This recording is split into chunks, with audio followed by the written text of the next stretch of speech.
We don't use hypotheticals around here because ultimately hypotheticals aren't that persuasive.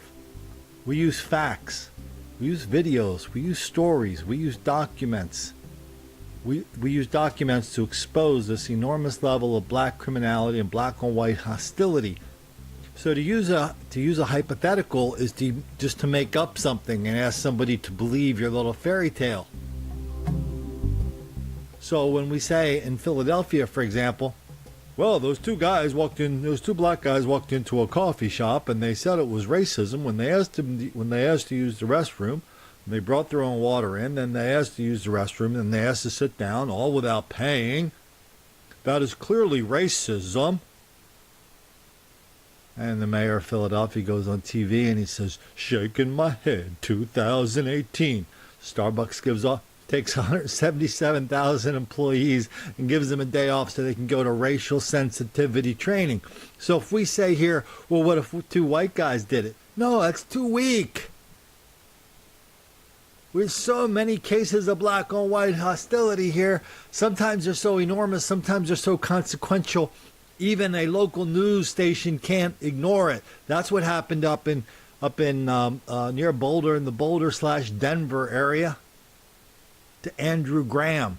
They buried the lead way down in the story, but who cares? We know it's there. 5 black people got off of a light rail, a subway, whatever you're calling them in Denver these days. 5 black people followed this kid, Andrew Graham, a student at the University of Colorado. They robbed him and killed him. And in the court documents, they said the reason they did it is because he was white. This is a strange story. Not just strange for they had to admit it, not just that it was a black on white thing, not just strange because it's taken so long, but it's all the weird legal machinations. I don't know what's going on with this story, but let's give it a go. Renewed hopes for justice as investigators get closer to solving a 9-year-old murder. 23-year-old Andrew Graham was shot to death in his neighborhood in Centennial as he walked home from the light rail. No one was ever arrested or charged until now. CBS 4 investigator Brian Moss breaking the story live tonight from the light rail stop at I-25 and County Line Road. Brian? And Jim, as you probably remember, Andrew Graham was walking home from this light rail station in 2009 when he was murdered. We've gotten word tonight that a grand jury actually indicted 4 people in this case, and they were arrested nearly a year and a half ago. But with a gag order in place and the case legally sealed, word never got out about this major break until now. Jailed in connection with Graham's murder are Clarissa Lockhart, Alan Ford, Kendall Austin, and Joseph Martin. They were charged with felony murder, along with conspiracy and racketeering charges for the 2009 death of Andrew Graham. It won't bring my son back, but maybe there'll be a measure of justice for him. Graham's mother has always believed her son's killer or killers would be brought to justice, and to her these indictments are a step in that direction. I'm glad that they will be held accountable, at least in some small measure, for what they've done. According to court documents obtained by CBS 4, an Arapahoe County grand jury indicted these 4 for the Graham murder in January of 2017. They were arrested within days and have been in jail ever since, charged with being connected to the homicide. But it was a closely held secret. Was it hard not to tell anybody for a year? No, because I understood the plan. These same documents say a 5th person, the actual gunman, identified as Terrell Jones, has not yet been arrested or charged. Police always suspected these 5 of being involved in Graham's death, but there was never enough evidence to make any arrests. In fact, in 2011, the previous DA in Arapahoe County convened a grand jury, but they concluded there was not enough evidence to file charges.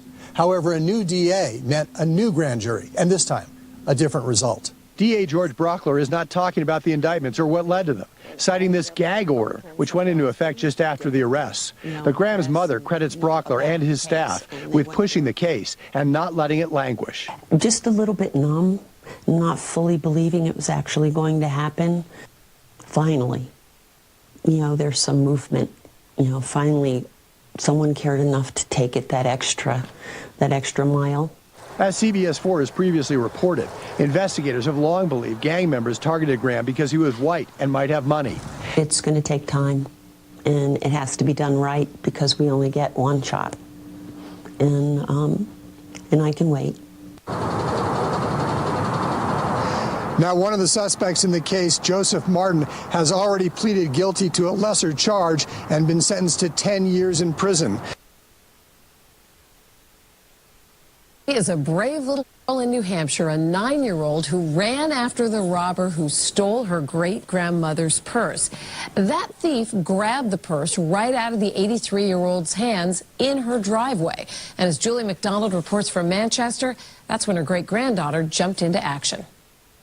It all happened so fast and would be shocking for anyone, but this little girl didn't miss a beat. Every time I go down an alley, I'm looking behind myself, I'm like, it up a notch. So in this commercial, Feel a little nervous. yeah, because that person ran down the alley, so. 9-year-old Kylene is feeling a little uneasy, and she has every right to be. Monday afternoon, she and her great-grandmother were robbed. At her home, in her driveway, in the daylight. The two were on their way back from lunch and pulled onto Wilson Street. So we go home, she steps right out of the car. 1 foot out. Man comes running in, grabs, pulls the rest of her body out, and then grabs her purse, starts to run, tries to get on a bike, falls down. I start to chase him. Kylene said her heart was beating so fast. Oh, yes, it was. It was racing. I didn't know what to say. I just wanted my mom. That's pretty much all I wanted. But she was brave for her great-grandmother. There's money in there. There's her driver license, there's some bank cards, stuff like that. Her phone was in there, so she had to get a new phone. And She's proud of how she reacted yeah, I was happy about that. That was something I was pleased with myself. and has a clear message for that suspect who got away. Give that back, or else they will find you and they will catch you. Guys, you know, every time somebody does something bad, they will always catch you. That suspect is described as an African-American man who was wearing dark clothing. So that's why we do these videos. The videos are real. The stories are real. The documents we show are real. The 911 calls, the victims' testimonies, these are all real. So let's get away from the hypotheticals.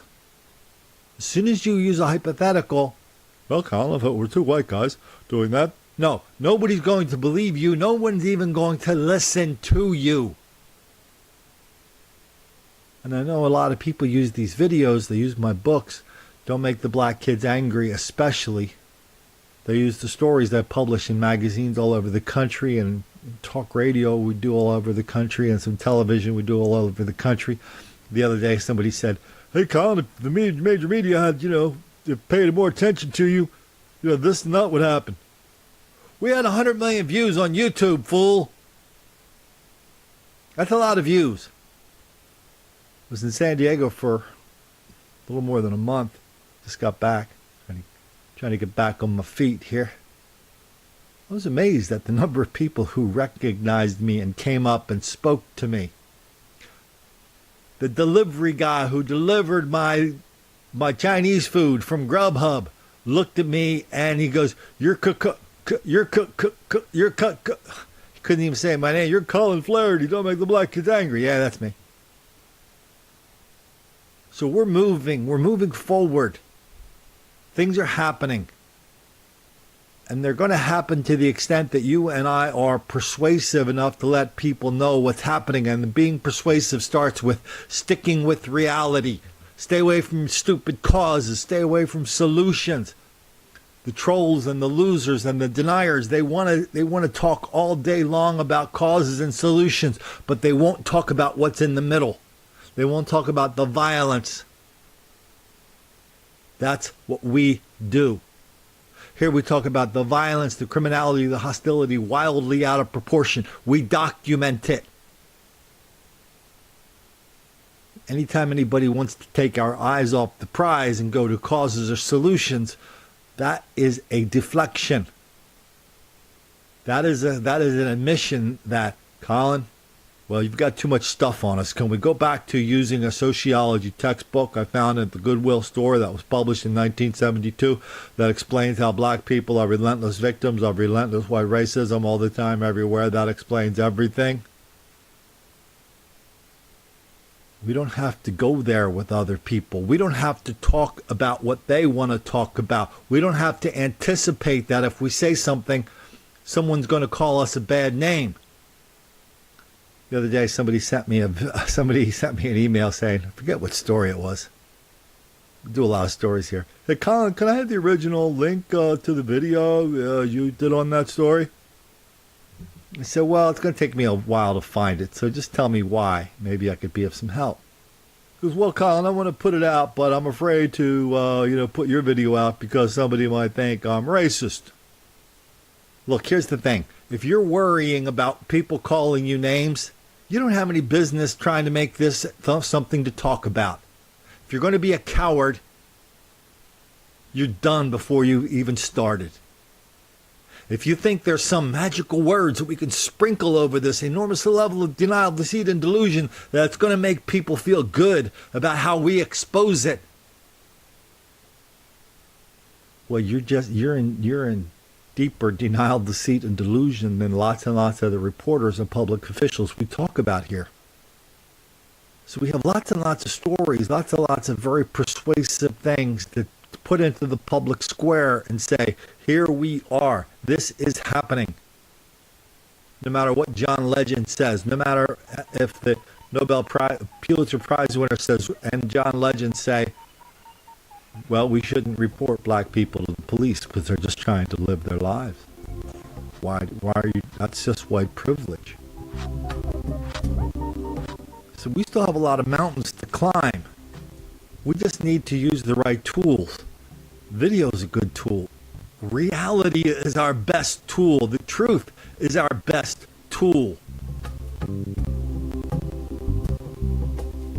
Even if the truth does make the black kids angry.